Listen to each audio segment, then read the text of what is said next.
Now it's time for an interview. I call on stage the one and only Christoph Ostermann. Yoo-hoo!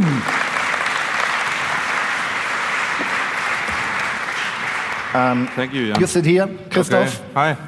Good to be here again. Thank you for having me. Okay.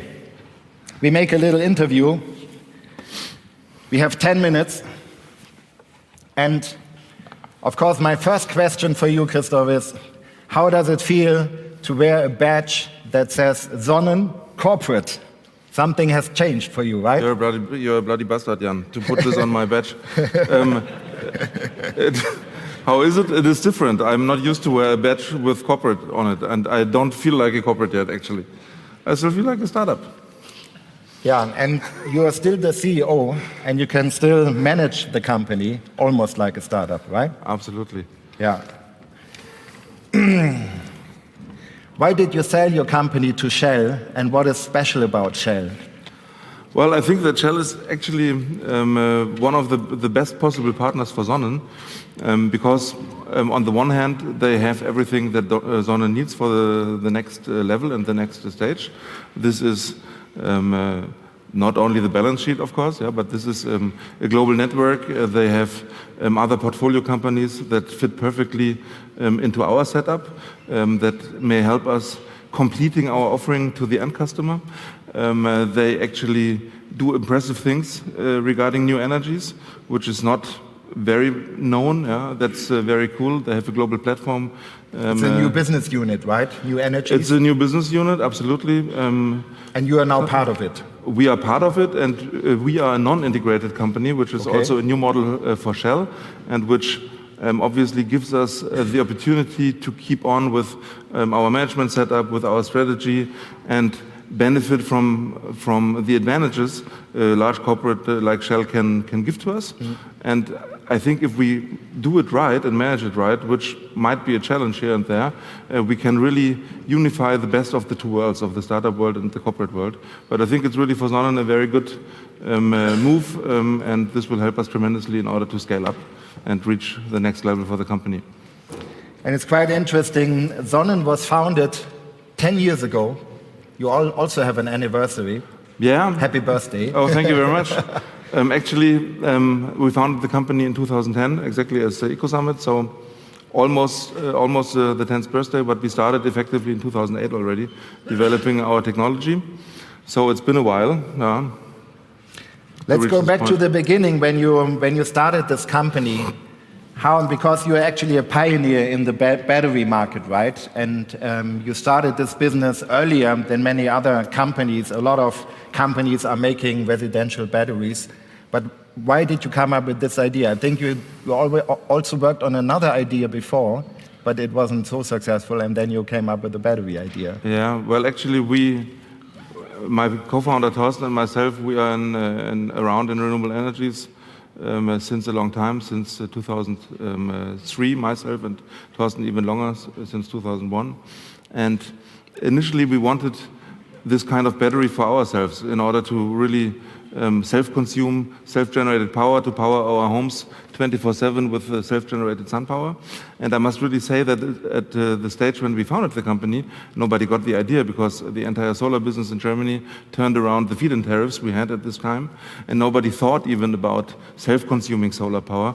So I think we've been a bit early, and I mean, the standard joke I make about this is we did not have any competition in the beginning. This was good, but we didn't have any customers either. This was not so good. And this was really the situation we had literally to create the market from scratch. And I remember very well, I will head off to the Intersolar show after this interview. And when we were at the Intersolar for the very first time, and this was, I think, 2011, everybody was laughing at us. And we had a booth with like 12 square meters, and everybody said, okay, what do these two idiots want with their box here? So it was pretty early, but I think we used our first mover advantage wisely, overall at least. So it was quite exciting times, and also financing was not easy. It was just after Lehman Brothers. So it was not the same situation than today, where financing looks like a bit easier than these days. So we founded the company for the first years by ourselves without investors, which was also tough. Yeah. And then you raised your A round in the beginning of 2013. Exactly. And you were pitching in November in Düsseldorf in the cool Langen Foundation, Absolutely. looking for your A round. Yeah. And he showed a tablet with an app, the Sonnenbatterie battery control app, and it was pretty amazing. It was already smart and green, I think, back then, right? Oh yeah, absolutely. Yeah. And then, I mean, you really raised a lot of money over the career of Sonnen, over 150 million euro, right? Yeah. Can you quickly walk us through some of the financing rounds and who came on board? Okay. And why you let them become a shareholder and join the cap table? Okay. Well, the first round, as you said, was really the Series A. Happened in the beginning of 2013. At this time, we took eCapital on board. I don't remember the size of the round. I think it was 3 million. Yeah. Then I remember. You remember, that's good, perfect. Then Series B was 1.5 years later. It was in 2015, in September, October, around that.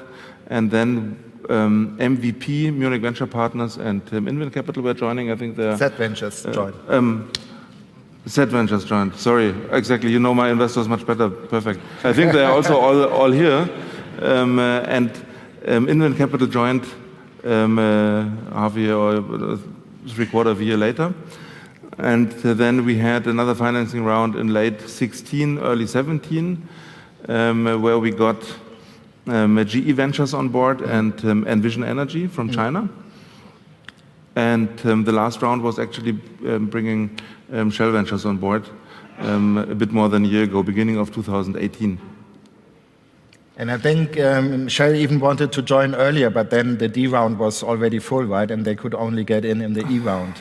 And then when they joined the E round, they already expressed interest in maybe doing more in the future. I mean, they expressed interest in cooperation, and we started also cooperating. And over these cooperations, also with other portfolio companies, like, for example, NewMotion in the space of EV charging, we got to learn a little bit how it feels to cooperate. And obviously, we found on both ends that this could be more interesting, even partnering even tighter than before. So we had the trial phase of something like a year before we made the final decision. And of course, the price of the acquisition, it's a secret. So we keep it a secret today. But I think we did a panel a while ago, and it was titled "Smart Green Unicorns Made in Europe." And I think someone of your investors today will tell a little bit more about his perspective, Peter of Invent, about Sonnen. But I think it's quite amazing to have a pretty large exit. It was substantial. I think it was, yes. Of a German company here made in Germany, yeah. But I think one of the success factors is you went international very quickly, right? And how many markets and when did you enter where, and where are you big at the moment? Actually, the first market we entered was Austria. Yeah, let me think about it. I think in 2012 already.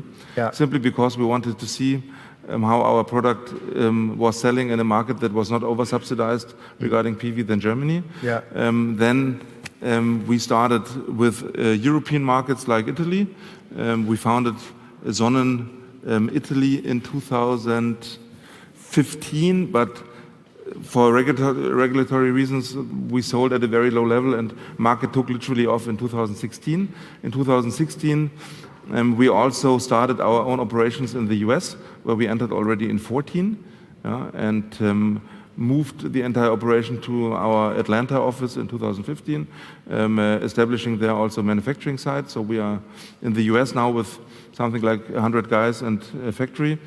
We are in Australia since 2016, and decided middle of last year to open a factory there as well in Adelaide, South Australia. We are still ramping up, but we are meanwhile something like 60, 70 folks down there. So, yeah. This is more or less, I mean, we have also a small office in the UK and also serving other European markets from our headquarters, still in Bavaria. But I mean, we started pretty early to internationalize and also invested in market build-ups. We have a lot of founders in the room. What is important if you want to build a big startup? What kind of advice can you give them? Okay. What are the success factors? I think this is a hard question to really contribute something new. I mean, I could say you have to work hard, and of course you do, and you have to be resilient, and of course you do. But I think the most important thing for myself was to be courageous. To be courageous all the time, and even in situations which were difficult, not to lose courage and not to leave the driver's seat. So I think this is the main learning for me, at least. And I think there is not a standard recipe, but the three important things from my point of view are balls, balls, balls, guys. Yeah. So, and girls. Yeah. Female founders. Yeah, we need more of them. So. Okay, so you need to be courageous. I completely agree. And that's why we will be working together with EcoSummit Ventures. I'm also courageous, trying out this new business model. Absolutely. And thank you very much for being part of it. And this was our short interview. Yeah, Christoph is flying out in a couple of hours to Intersolar. But it was really great to have you here. I'm so proud of Sonnen, of your achievement as a founder, and of being part of the EcoSummit community and being a role model for many people here. But this gentleman is available, yeah, also via email, and he promised me to help some of the new startups in the future. Thank you very much, Christoph. Thank you. Gib mir Hack. Vielen Dank. Super war's. Gut, Mann. Ja. Viel Erfolg auf der Intersolar. Danke, ciao. Okay.